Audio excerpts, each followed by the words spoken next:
Hello and welcome back to Learn with AB Mom. Today we are going to look at the new pronunciation oi, oi.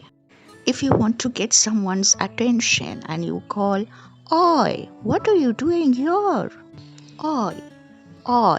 That's the sound we need.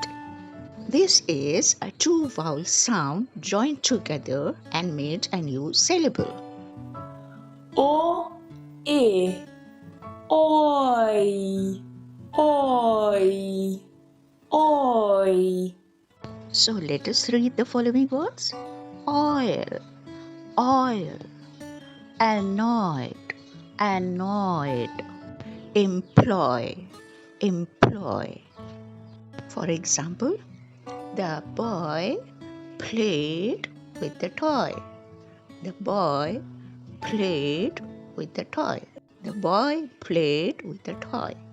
I hope you enjoyed today's lesson. See you next time with a new pronunciation. Bye.